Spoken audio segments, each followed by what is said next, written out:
Howdy folks, Luke Simons with you, Back to the Basics 101. As most of you know, I'm a state legislator. And I had once had a man in our state tell me, who is quite powerful in our state and politically powerful. He said, Luke, you are too principled for politics. It was before I ran. And I was pretty appalled by that. My wife was really appalled. Luckily, she didn't let him have it. And I didn't know exactly what they meant, or this person meant by that, when this person said that.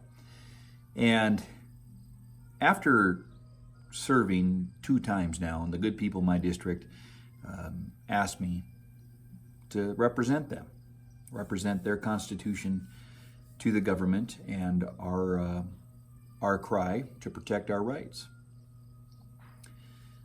But after serving, it has come to my attention that there are 3 things that we need to be teaching our children. One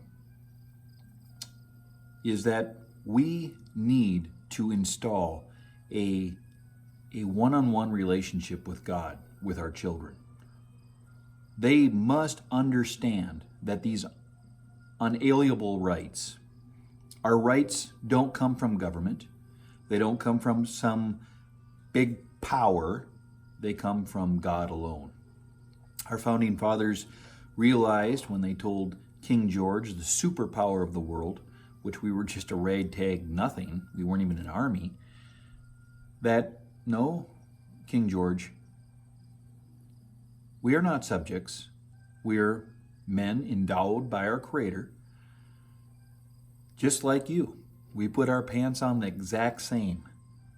They called themselves sovereigns. They said they are sovereign. The word sovereign means exactly what it means. It meant they were kings and queens. That's what they were. And our rights do not come from God, from a government. They don't come from a king. They don't come from force. They come from God and God alone.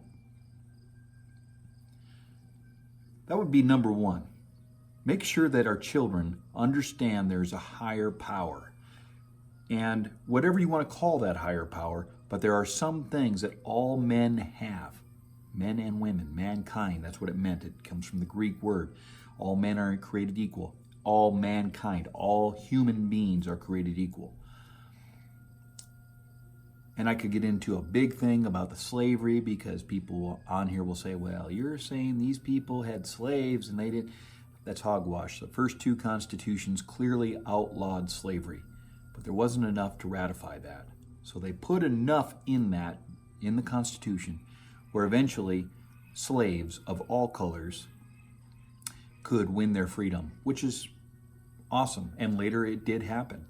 2 black women, 2 black slaves, ended up proving in front of the Supreme Court that they were human and won their freedom. Taught to read illegally by Christians, Puritans, Quakers, etc., a bunch of different types of Christians. That's a little rabbit trail. The other one is we need men of principle, men and women of principle. You have to have principle.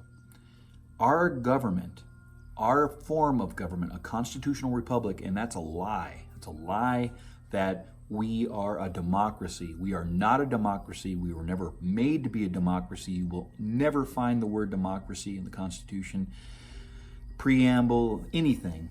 It is a constitutional republic, meaning ultimate supreme law of the land.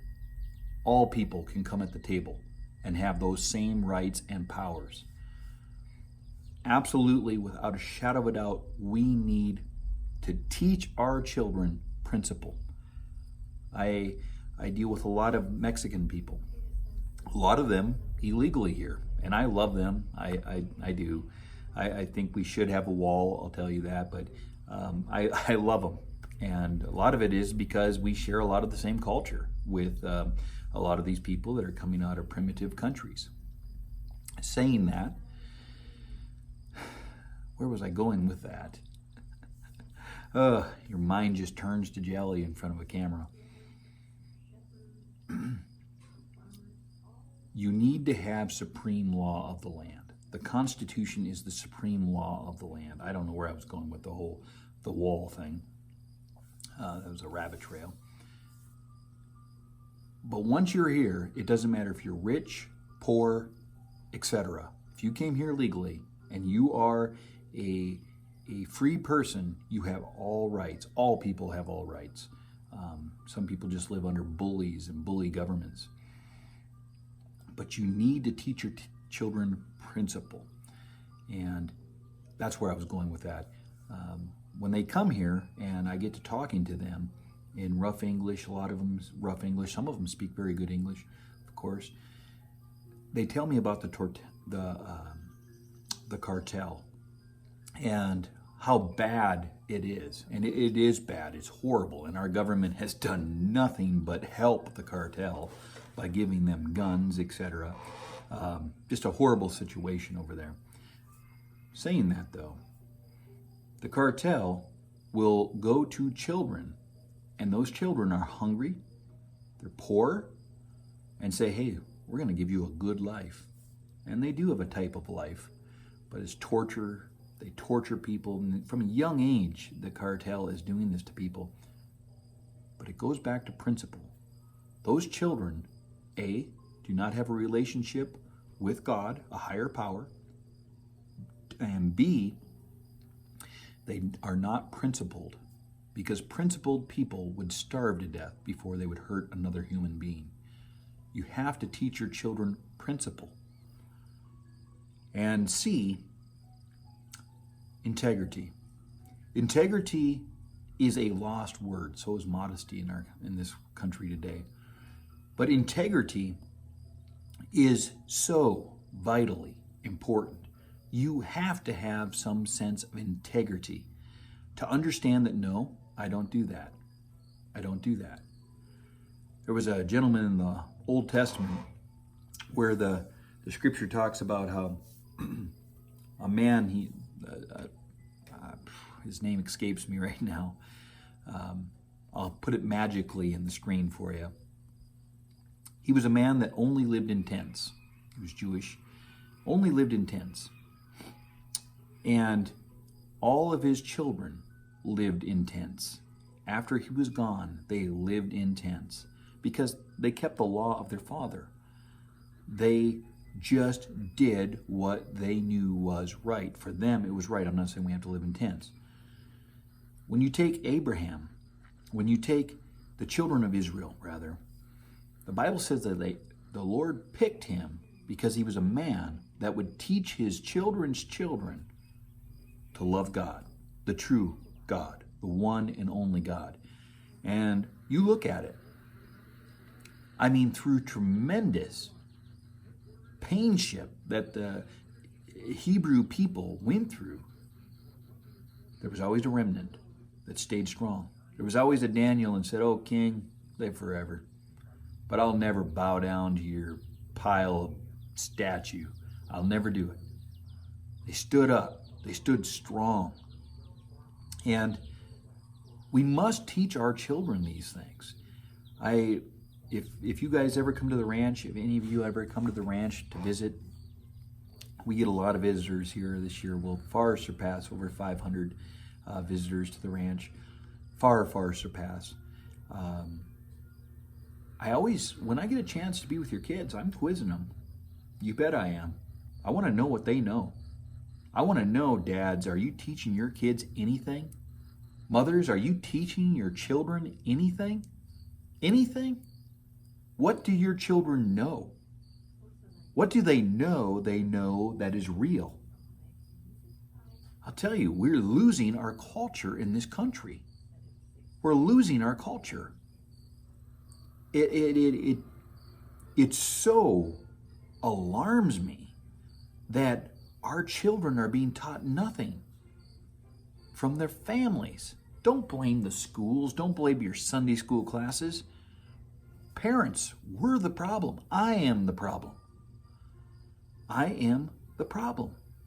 It's ridiculous. I hear people in our church, not in our church necessarily, but other people's churches, well, our Sunday schools just aren't teaching our kids anything. Well, listen, friend, If they haven't heard the story of David and Goliath from you, who are they going to learn it from?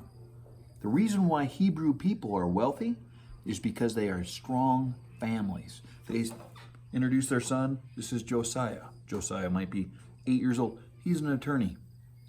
This is whoever. This is Jordan. And Jordan is going to be a doctor.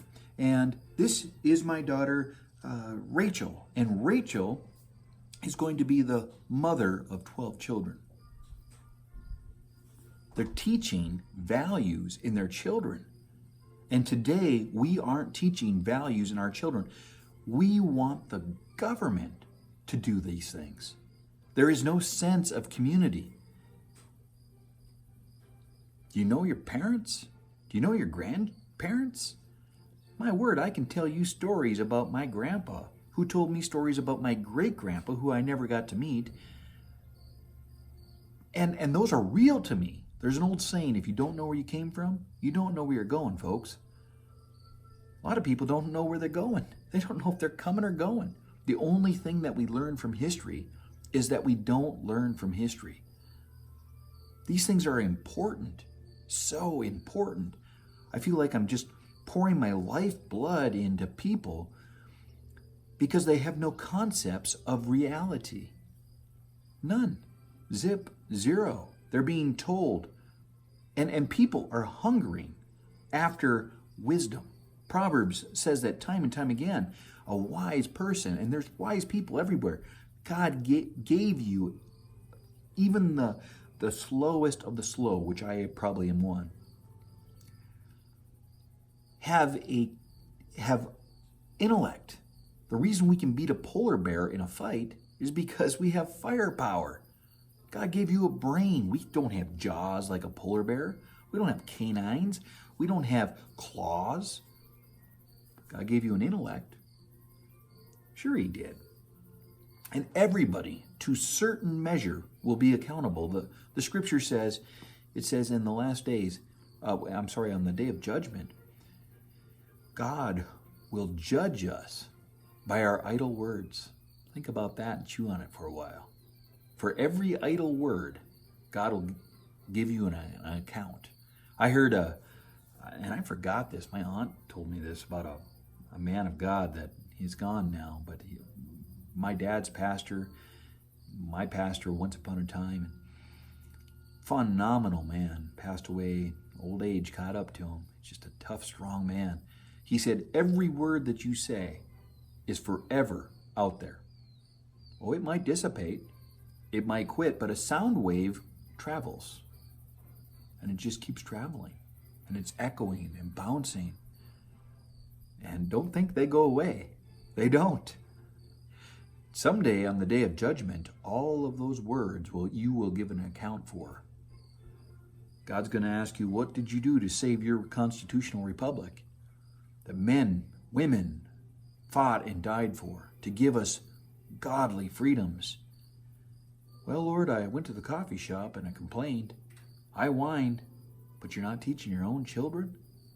My word, I could care less. That school system makes me so upset. You know, every child pretty much can tell you what year we declared our independence, 1776. Why? Dull eyes. It's ridiculous. It's ridiculous.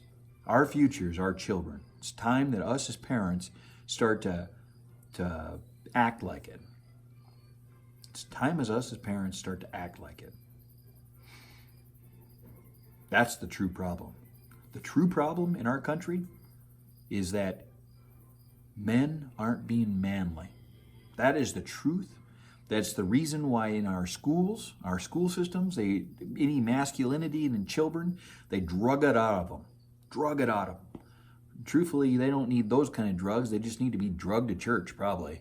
Getting some good men in their lives and good ladies in their lives.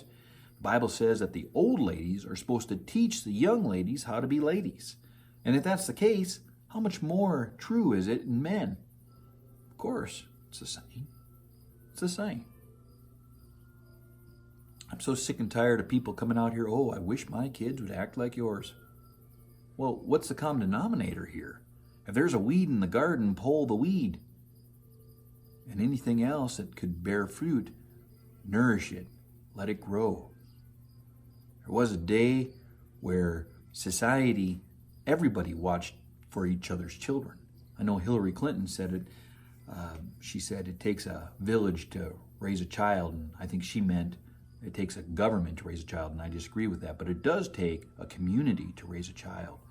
There was a man, one of my heroes, any of you holistic ranchers out there, you'll know who I'm talking about, Dr. Alan Savory. Now, he's not a godly man that I know of, evolutionist, everything else, but he was put in charge of a huge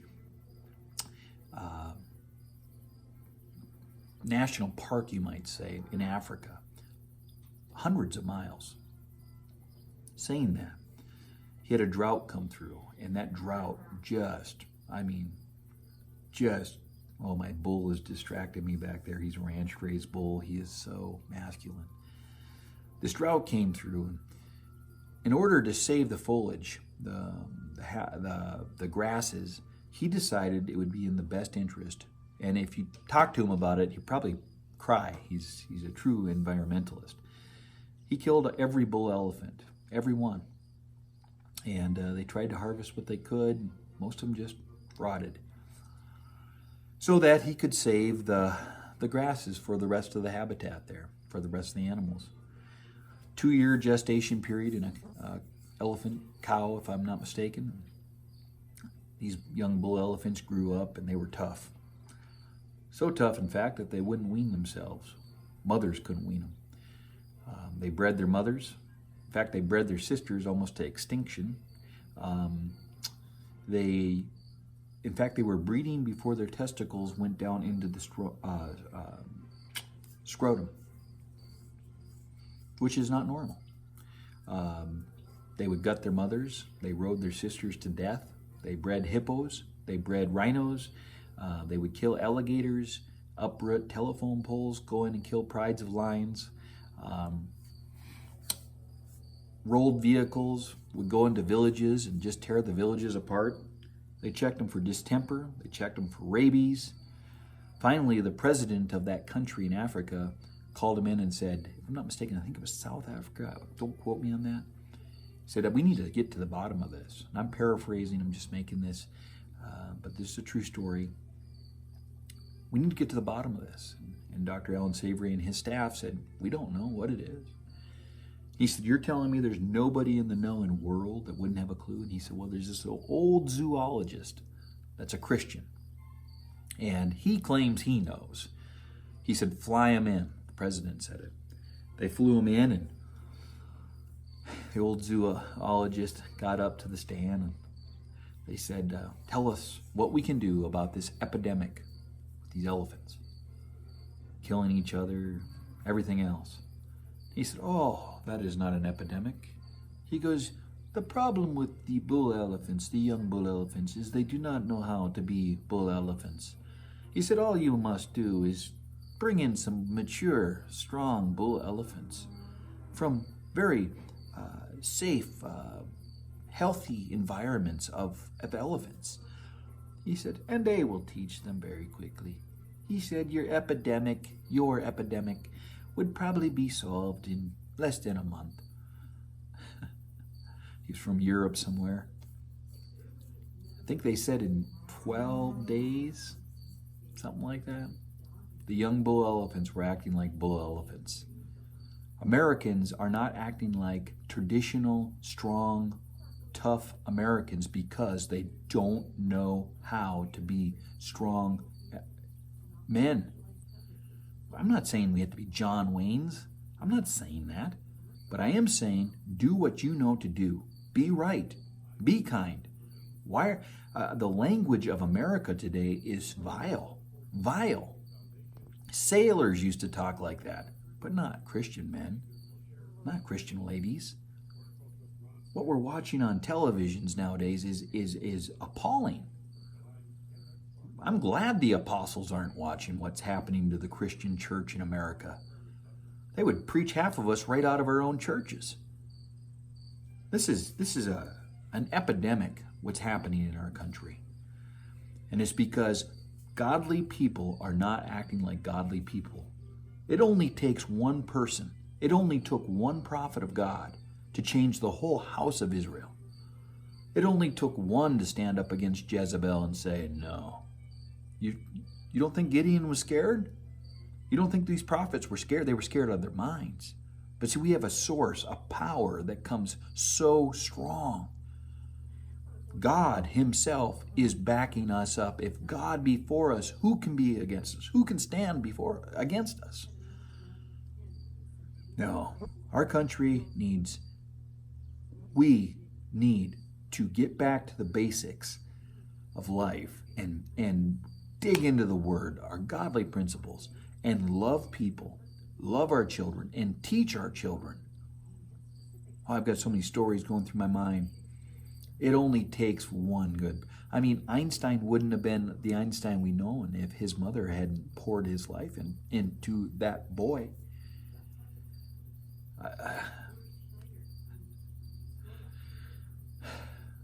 Moses would not have been able to do what he did and take the people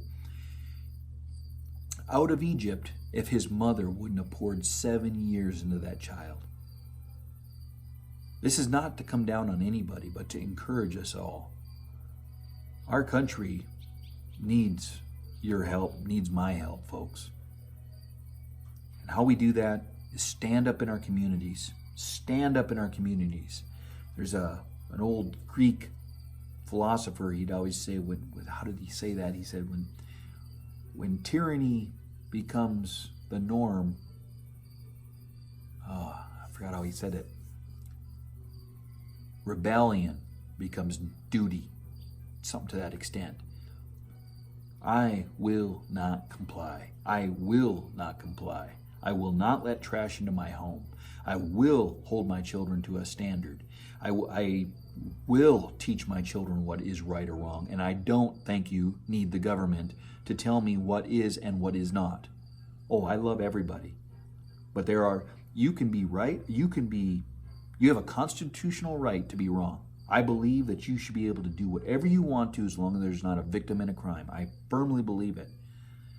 But it is my job to go to a prostitute and talk to her and tell her the love of Jesus. If she's my next door neighbor, for that prostitute to go, man, I wish I had a husband like Luke Simons. Man, if I could find a husband like that treats his wife like a queen, that's how we win it. We don't legislate these things or make laws that say, none of this. Marijuana is wrong and alcohol is okay. You're talking to a Puritan Quaker here, folks. I think they're both wrong. But you have a constitutional right to do them. I smoke all the pot I want to smoke. I drink all the alcohol I want to drink, which is 0. That's a free country to me. It's the church's job to teach and rail on morality. I'll end this long video with this.